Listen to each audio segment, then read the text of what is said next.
I found that nothing in life is worthwhile unless you take risks. Nothing.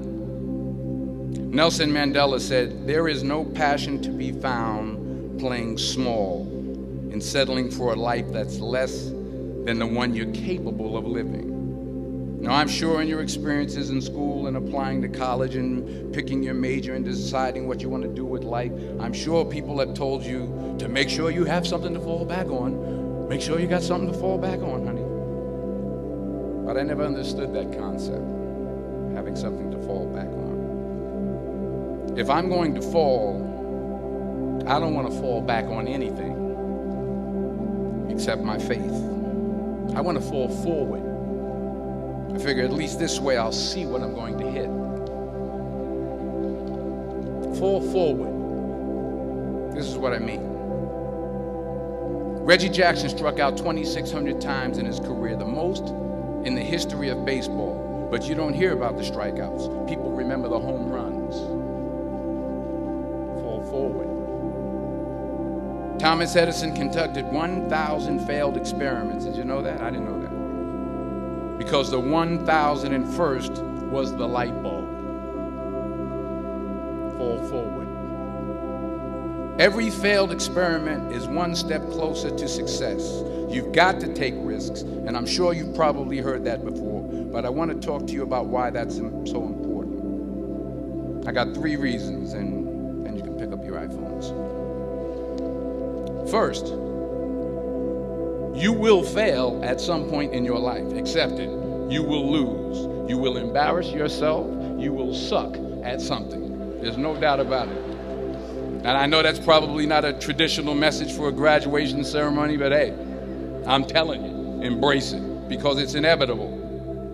And I should know. In the acting business, you fail all the time. Early on in my career, I auditioned for a part in a Broadway musical. Perfect role for me, I thought, except for the fact that I can't sing. So I'm in the wings, I'm about to go on stage, but the guy in front of me, he's singing like Pavarotti, and I'm just shrinking, I'm getting smaller and smaller. So they say, "Oh, thank you very much, and you'll be hearing from us." So I come out with my little sheet music, and it was Just My Imagination by the Temptations. That's what I came up with. So I hand it to the accompanist, and she looks at it and looks at me and looks out at the director and was like, "All right." So I start, I'm going to sing. I'm like, "It's just my imagination once again, and they're coming away with me." And I'm not saying anything, so I'm thinking I'm getting better. So I start getting into it. Running. They say, "Oh, yeah, thank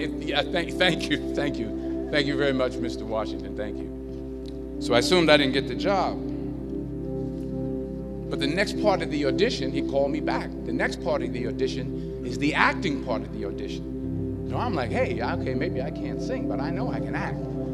So they pair me with this guy, and again, I didn't know about musical theater. And musical theater is big, so they can reach everyone all the way in the back of the stadium. And I'm more from a realistic, naturalistic kind of acting where you actually talk to the person next to you. So I don't know what my line was. My line was, "Well, hand me the cup." And his line was, "Well, I will hand you the cup, my dear. The cup will be there to be handed to you." I said, "Oh, okay." "Well, should I give you the cup back?" "Oh, yes, you should give it back to me, because that is my cup and it should be given back to me." I didn't get the job. But here's the thing. I didn't quit. I didn't fall back. I walked out of there to prepare for the next audition, and the next audition, and the next audition. I prayed. And I prayed. But I continued to fail and fail. But it didn't matter, because you know what? There's an old saying, you hang around the barbershop long enough, sooner or later you're going to get a haircut. So you will catch a break, and I did catch a break. Last year, I did a play called Fences on Broadway. So someone talked about it. Won the Tony Award. And I didn't have to sing, by the way. But here's the kicker. It was at the Court Theater. It was at the same theater that I failed that first audition 30 years prior. The point is, and I'll pick up the pace, the point is, every graduate here today has the training and the talent to succeed. But do you have the guts to fail? Here's my second point about failure. If you don't fail, you're not even trying. I'll say it again. If you don't fail, you're not even trying. My wife told me this great expression. To get something you never had, you have to do something you never did. Les Brown's a motivational speaker. He made an analogy about this. He says, imagine you're on your deathbed, and standing around your deathbed are the ghosts representing your unfulfilled potential. The ghost of the ideas you never acted on. The ghost of the talents you didn't use. And they're standing around your bed, angry, disappointed, and upset. They say, we came to you because you could have brought us to life, they say. And now we have to go to the grave together. So I ask you today, how many ghosts are going to be around your bed when your time comes? You've invested a lot in your education, and people have invested in you. And let me tell you, the world needs your talents. Man, does it ever. I just got back from Africa like 2 days ago, so if I'm rambling on, it's because I'm jet lagged. I just got back from South Africa. It's a beautiful country, but there are places there with terrible poverty that need help.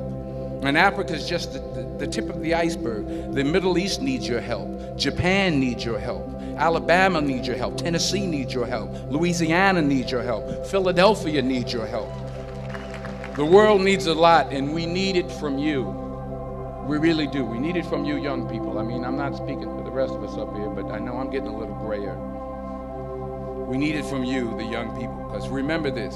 So you got to get out there. You got to give it everything you got, whether it's your time, your talent, your prayers, or your treasures. Because remember this, you will never see a U-Haul behind a hearse.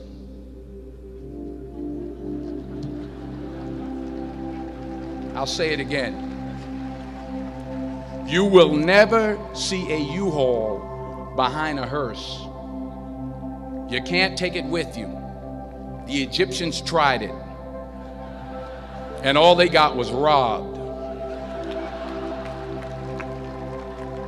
So the question is, what are you going to do with what you have? I'm not talking about how much you have. Some of you are business majors, some of you are theologians, nurses, sociologists. Some of you have money, some of you have patience, some of you have kindness, some of you have love, some of you have the gift of long suffering. Whatever it is, whatever your gift is, what are you going to do with what you have? All right, now here's my last point about failure. Sometimes it's the best way to figure out where you're going. Your life will never be a straight path. I began at Fordham University as a pre-med student. I took a course called cardiac morphogenesis. I still can't say it. Cardiac morphogenesis. I couldn't read it. I couldn't say it. I sure couldn't pass it. So then I decided to go into pre-law, then journalism.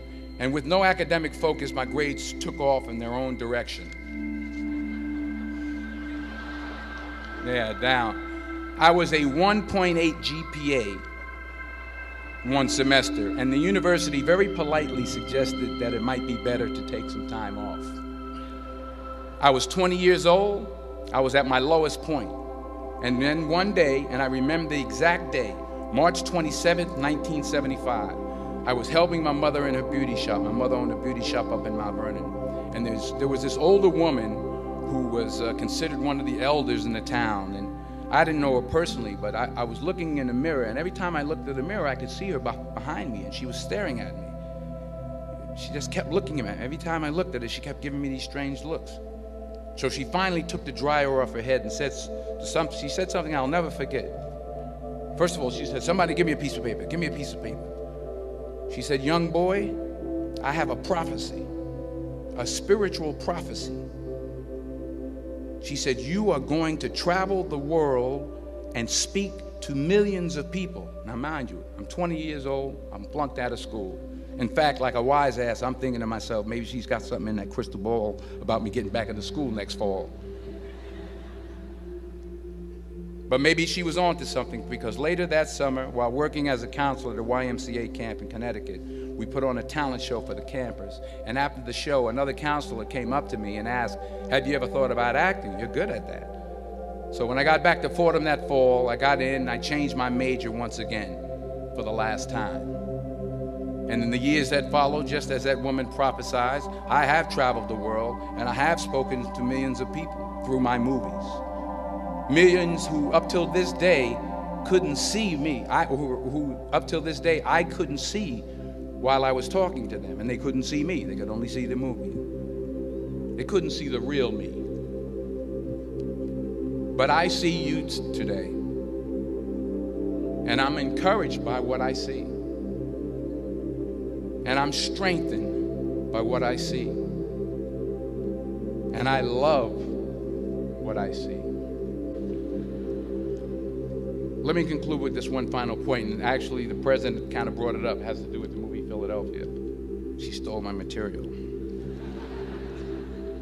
Many years ago, I did this movie called Philadelphia. We filmed some of the scenes right here on campus. Philadelphia came out in 1993. Most of you were probably still in diapers. Some of the professors too.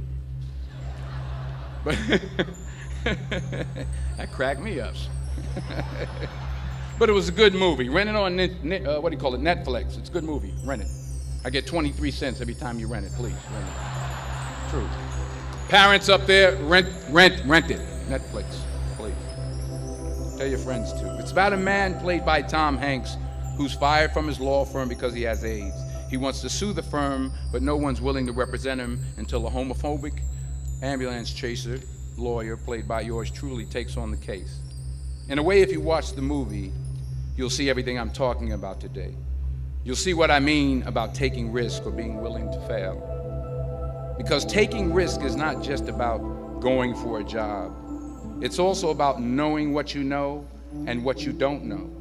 It's about being open to people and to ideas. In the course of the film, the character I play begins to take small steps, small risks.